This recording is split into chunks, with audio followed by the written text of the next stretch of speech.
Welcome to LollieTasking with ADHD. I am your host, Dr. Lollie, a multi-passionate mom of three, a physician, and an ADHD life coach because, like most of you amazing women listening, I have ADHD. Join me as we chat about how ADHD affects our lives and learn strategies to help us all thrive, not just survive, with ADHD so we can live the life we want while accomplishing all our goals. Let's get started. Hello, this is Dr. Lollie. I am back again. Welcome. Again, as you guys know, I'm a physician and ADHD life coach, and I help easily distracted women thrive in spite of their ADHD symptoms by learning how to maximize their 24 hours, okay? Before we get started, we always give a shout out, and I would love to give a shout out to DHDHUSJSBCISG. Yes, that was the name. He or she says, I am so happy I found a tribe. I was recently diagnosed with ADHD, and my doctor recommended listening to podcasts. After episode 1, I feel heard, I feel seen, I feel understood, and everything in between. This has been wonderful listening and is incredibly inspiring.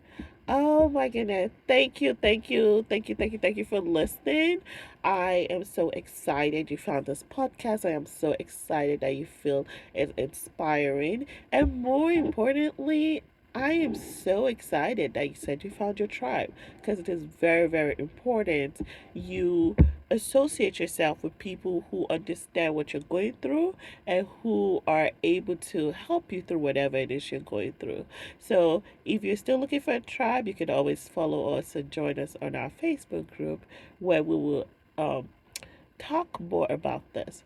If I sound nasal, that's because, guys, I'm still sick, y'all. Like, I just don't understand what's going on.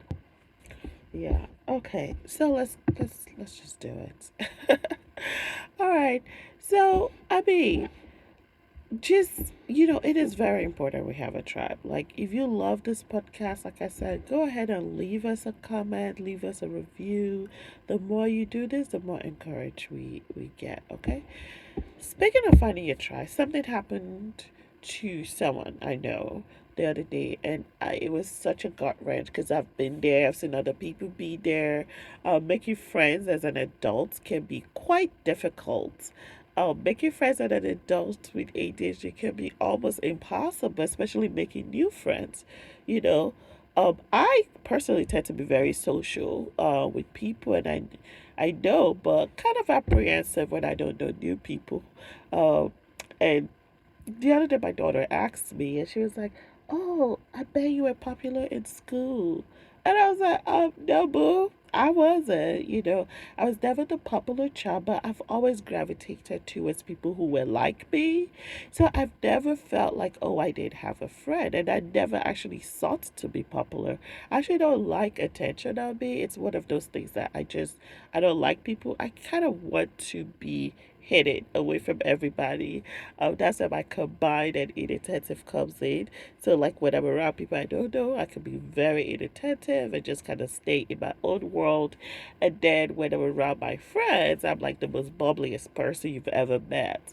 So when I tell my friends that I can be very introverted, they're like, bullshit. There's no way. There's no way you're an introvert. So, so, but people who don't know me would definitely say, oh, she's a little, she doesn't talk much or whatever. But I do talk. I love to talk. But if I don't know you, I kind of stay in my lane. So, and I feel like a lot of people are like that.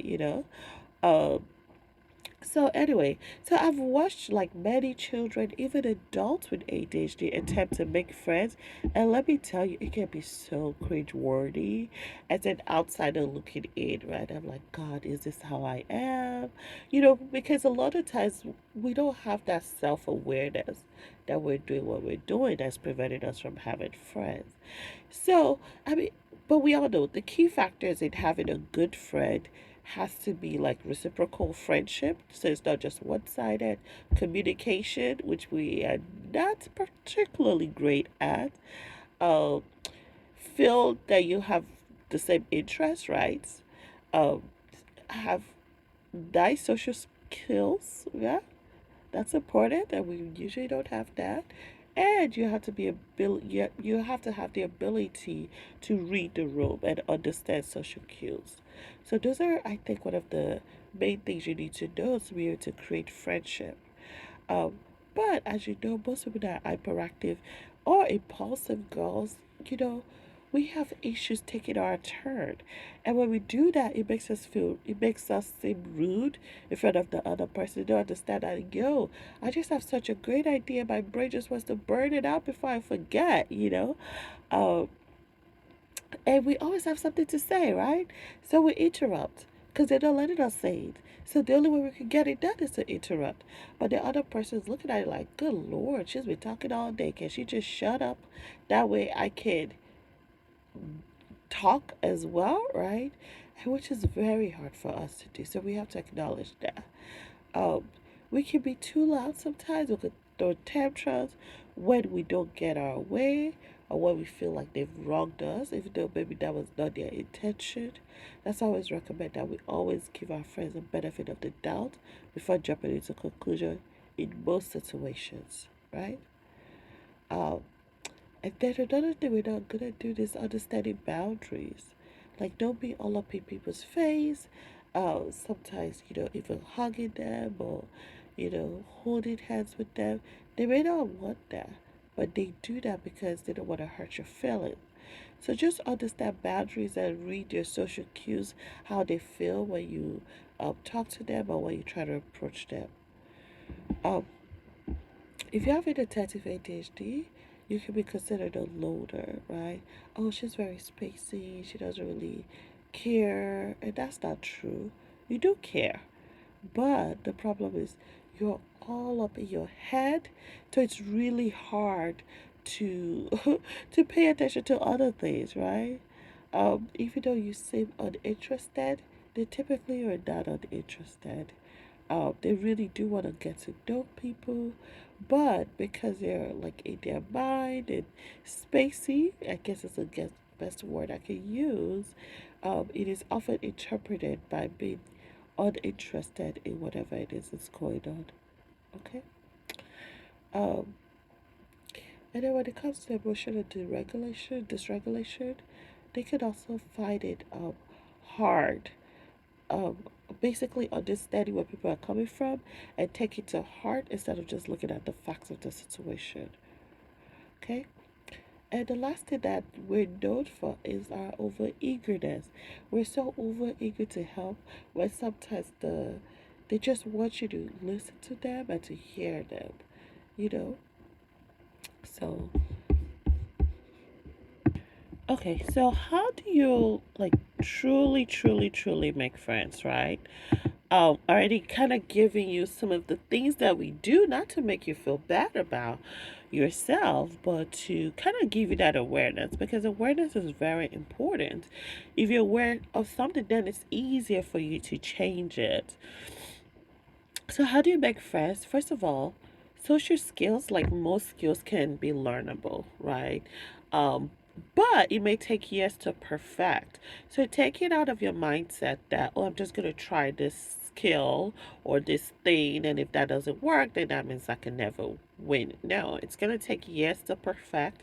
That's why social skills starts at an early age, is little kids. That's why we start learning social skills, but if you have not learned the social skill needed for your ADHD earlier on, then it's going to take years to perfect. But the more you practice it, the better you get at it, okay? Um, so again, you need to have that awareness of your behavior around your friends and how it affects your friends. Get a coach. You can sign up for Accomplish with Ease, which is our program. It's a group coaching program. Or you can sign up with one-on-one. I can help you. If you feel like we don't align, you could search online for coaches that can help you. A way a coach can help you in this situation is you guys can create social scripts together that works for you and your environment and your social areas where you are, right? Depending on your situations, you can role play with your coach. They can help you with your emotional dysregulation when you're discouraged or feel rejected. And they can even create more tactics for you depending on what situation is going on. I mean, you guys know I'm a proponent of coaches. So I really think it's important to try to get a coach if you're really having an issue in the situation. That way they can work specifically with you and what's going on with you, okay? Um, and then you have to be intentionally finding opportunities to make friends. Because if you are not making friends, it's hard for you to evaluate the skills you're learning, right? So find opportunities to make friends and reevaluate how you did after each encounter. And then you could take whatever happened, take it back to your coach and reassess and rinse and repeat, you know.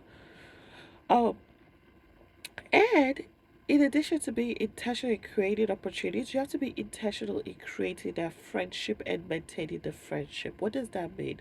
We're not great at remembering. One of my good friends, her name is Yewande. Check out her podcast. It's called Happy Without Medicine. Go ahead and search it. But Dr. Yewande is so amazing at remembering things, and I'm like every time I'm so in awe and amazed about how well she remembers, like even the little minute things, you know. But she's like, yeah, I think about it and I put it in mind, but we're horrible at it, right? So I count on her for remembering some things that's in my friend group that we're in together. But at the same time, you as a person need to work on remembering. And how do we remember? We take notes, right? We don't rely on our brain to remember because when we do, we don't remember. So we take notes. We get a planner. We plan. We pencil our friends in, right? Like when we want to hang out, we just say, oh, we should hang out sometime. I say, no, we should hang out. What times are you available in the next couple of weeks, right? And go ahead and pencil them in. When you find out a certain day is your friend's birthday and you care about that person, go ahead and put it on your calendar for a yearly reminder that whoever it is has a birthday that day, right? So that's a way to do it. You also want to think though, because we're so empathetic and we can be taken advantage of. Remember that friendship needs to be reciprocal, right? Listen to social cues. If they don't want you or they don't want you around them, leave them alone. It doesn't mean you're a bad person. All it means is that they are not your people, right? And keep looking for your people. Look for things you like to do and try to see if you can get friendship around that things you like to do. Almost everything in this world has a group on Facebook right now, right? Maybe go in there and try to see if you can find people with similar likes and responsibilities, right? That way you guys can have something in common you could talk about, you could kiki, you could laugh about, right? It's very, very important. So just remember, it needs to be reciprocal. But here's the thing though. When you do then find your tribe or your people, remember I said friendship needs to be reciprocal? You need to remember to treat that friendship the way you want them to treat you. Remind yourself not to interrupt, right? Because conversation should not be just ping, ping, ping, ping, ping, ping, ping. It should ping, pong, right? Just like in table tennis or ping pong. Conversation should go both ways. You know, try to allow other people to hit the ball again before you hit yours again. And if there's silence, you can restart the game, right? Working on listening skills is so important, and I actually recommend that you listen twice as much as you talk. The more you listen, the better you will be. And when I say listen, I'm talking active listening, right? Because um, we have so many times that people will be talking and we're like in our own world. So you have to come up with things to kind of keep you engaged while you're talking. Okay? So Those are the few tips and tricks I have for you. But I just really, really do want you to realize and remember your choice. It is your choice if you want them to have a if you if I want them to have it. No, if you want them to know you have ADHD, right? I do think it's important to let them know some of the symptoms, right? You don't have to say, "Hello, I have ADHD." No, to be frank, it's none of anybody's business, right? But you can simply describe your symptoms. That way they understand where you're coming from. People are listening. I understand I could be a little spacey sometimes, but just drag me in. Just remind me. I'm giving you the opportunity to remind me and to just tap on me when you feel like I'm getting spacey again, right? Like I said, oh my gosh, um, I don't have a great memory. Do you mind sending me a reminder for our meeting or our hangout, right? It's very important. It's okay to totally, tell them it's okay to totally ignore me when I'm rude and I interrupt. I'm not trying to be rude, I just get so excited, right? You need to let them know these things. And it's okay to totally, excuse me, it's okay to totally also call me out. Like, you can say just that, say, oh, let me get this thought in real quick, and then you can continue what you have to say, Lola. Okay? But I just want to leave you with one final note. You are such an amazing person. You are an amazing friend. You're empathetic. You're creative. You're caring, and you're loyal. Anyone will be lucky to have you as a friend. Okay? So don't try to push yourself on other people. If it's not working, try to find another tribe that will understand you. Alright? And that concludes our episode for today. I know this was super short. This was, guys, as I told you, I'm like so sick. But I'm so inspired by you guys leaving me a comment. Guys, we're at 3,000 listeners already, almost 4,000 listeners. So this encourages me. So I just thought I'd just come give this quick tips just to help you out. If you have any question, please email me. I'll be so happy to answer all questions. But I want you to leave with this quote. It says, remember that you are not alone. There are others going through the same thing. Okay? So just remember that. You are definitely not alone. And there are thousands of other people, other women going through the same thing. Okay? So that's it, LollieTaskers. On today's episode, we learned about friendship and tips on how to keep sustainable friendship. After listening to this episode, I really want to know what was your haha moment, right? I want you to join our Facebook group to say that, right? Or what is one thing you would do? What is one thing you will start doing after listening to this episode to help strengthen your friendship? I would really love for you to leave a note for us so we have a good idea of how you're doing, how we're helping you, or if there's any topic you'd like for us to discuss, please, please, please do not feel ashamed. You are our friend, okay? So thanks, friends, for hanging out with me today. I hope you had an amazing time. And I want you to be intentional this week. Don't be a stranger. Please, please, please contact me if you have any questions. Okay? All right.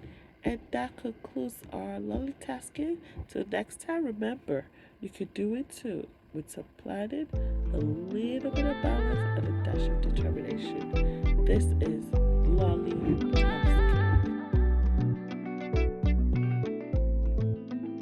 Thanks for hanging out with us on another episode of LollieTasking with ADHD.